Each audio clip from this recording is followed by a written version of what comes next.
Welcome back to Topic 36 for Algebra 1, Adding Polynomials. In Part 2, we're going to learn how to add polynomials with some examples regarding just simplifying as well as in a word problem. Then at the end, we're going to use what we learned in Part 1 to classify these polynomials. Let's get started. First, in order to add polynomials, we need to add the like terms. Now, like terms, we learned about this at the beginning of Algebra 1. Like terms have the same variables raised to the same exponents. So in order to solve the first example, I should say simplify, what I want us to do is to identify what the like terms are. I'm going to use a highlighter, but feel free to use different colored pens, pencils, or just circle, box, underline, whatever floats your boat. The first term I'm going to highlight is 15n squared. Now, if I want to look for a like term, I need to look for a term that has the same variable of n raised to the same exponent of 2. Here I have a positive 2n squared. Now notice here how I also highlighted the operation that's in front of the term. This is going to be especially helpful when we're simplifying later on in the problem. For another term, let's try positive 4n. A like term to 4n would be positive n, because they both have the same variable of n raised to the same exponent of 1 in this case. Now, when simplifying polynomials by addition, there's two different methods we can use: horizontal method and vertical method. Now, these two methods will get you the same answer. It's really just personal preference. Also keep in mind that when adding polynomials, we're dealing with the commutative property as well as the associative property. So we can flip the order of different terms and we can group different terms together because it's closed under addition. Let's start off with the horizontal method. So of my like terms that I highlighted, I'm going to group them together. So I have 15n squared plus 2n squared, and I'm adding that to 4n plus n. Now I can simplify in my parentheses. 15n squared plus 2n squared gives me 17n squared. So again, because they're like terms, I don't need to do anything with the variable or the exponent. All I really need to focus on are my coefficients. Now 4n plus n, this is really a 1n, gives me 5n. Perfect. Now because 17n squared and positive 5n are not like terms, I can't combine them any further, and this is my final answer. Another way that we could use this is with the vertical method. So vertical method, we're going to write our terms, but line the like terms vertically. For instance, we can have 15n squared plus 4n, and below it, I'm going to have 2n squared plus n. Now, because we're dealing with addition, I'm going to add these, just like you would do in elementary school. 15n squared plus 2n squared gets us 17n squared, and 4n plus n gets us 5n. Same answer. So now let's work on classifying our final answer. How many terms are there first? Well, I count 1, 2. So this must be a binomial.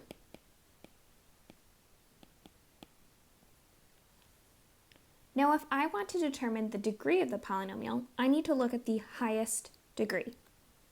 Here I see a 2, so that must mean that it's a quadratic.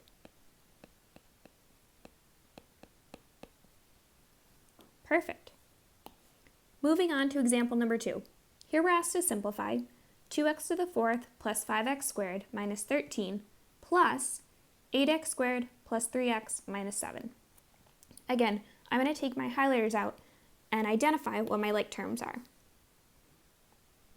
First up is 2x to the 4th. Now, of all my other terms, I do not see any other x to the fourth term. So that is the only term of its kind. Let's try a different color. Positive 5x squared. Well, I also have an 8x squared. That's another like term. Let's try negative 13. This is a constant because we don't have a variable tied to it. Another constant I see is negative 7. And last but not least, positive 3x, lone wolf. So horizontally, I'm going to just rewrite them in their respective colors. It's going to look super pretty. 2x to the fourth plus 5x squared plus 8x squared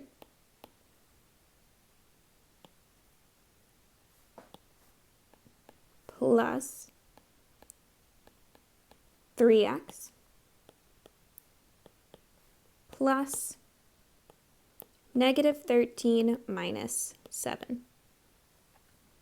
Now whatever is in my parentheses, I'm going to combine those like terms. So we'll end up with 2x to the fourth, 5x squared plus 8x squared gets us plus 13x squared, plus 3x, and then negative 13 minus 7 gives us negative 20. So this is my final answer. Now I can also solve this using the vertical method. I'm going to separate it how it is right here in these two groups of parentheses. So if I rewrite my 2x to the fourth, then I will have my 5x squared. Then I have a negative 13, but I'm going to leave a little bit of a gap here. We'll see why in a moment. Next up, I have 8x squared. So I'm going to line it up with my 5x squared because they're like terms. Then I have positive 3x and negative 7. Now I can add these. So wherever you see a blank space, I've got a blank space, baby, and I'll write your name.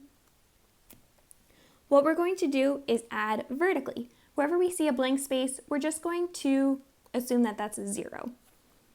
So 2x to the fourth plus 0 gets us 2x to the fourth. 5x squared plus 8x squared gives us 13x squared. 0 plus 3x gets us 3x. And negative 13 plus a negative 7 gets us negative 20. So these are our final answers. Now in terms of classifying, how many terms do we actually see? 1, 2, 3, 4. So this is a 4-term polynomial.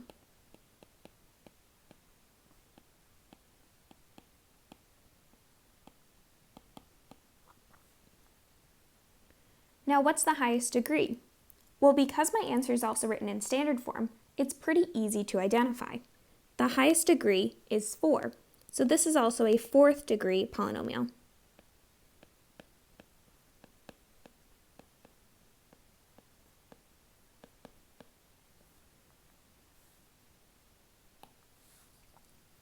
Now let's move on to a word problem. Oftentimes what I see in polynomial word problems is we deal with perimeter a lot. So first off, perimeter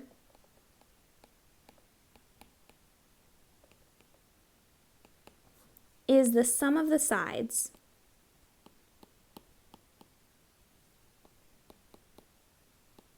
specifically, it's the distance around the shape.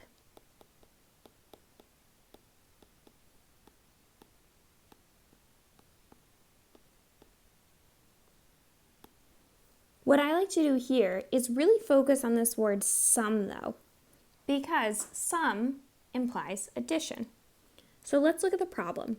What is the perimeter of a triangle with the side lengths of 2x plus 3y, 5x minus 6y, and negative 4x plus y? So I'm going to label these on my triangle.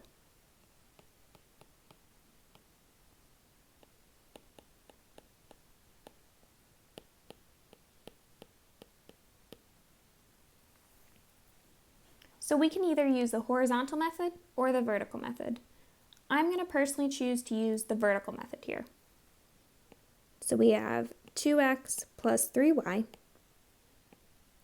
5x minus 6y, and negative 4x plus y. Now I can add vertically. 2x plus 5x minus 4x gives us 3x, and 3y plus a negative 6y plus y gives us negative 2y. So the perimeter of the triangle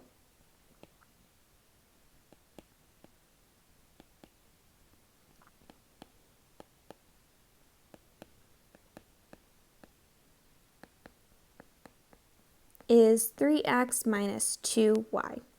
We don't know what x and y are here. That's okay, we can just leave it in terms of the variable. Let's go quickly about classifying this final answer. How many terms do we see? 1, 2. So this is a binomial. What's the highest power that we see? Well, this is 3x to the first minus 2y to the first. These are unlike terms, we can't combine them, but the highest power that we do see is to the first. So this is a linear binomial, which actually makes sense. When we deal with the distance around thing, we're dealing with a linear function. And that was part 2 of topic 36 for Algebra 1, adding polynomials. Thank you for watching.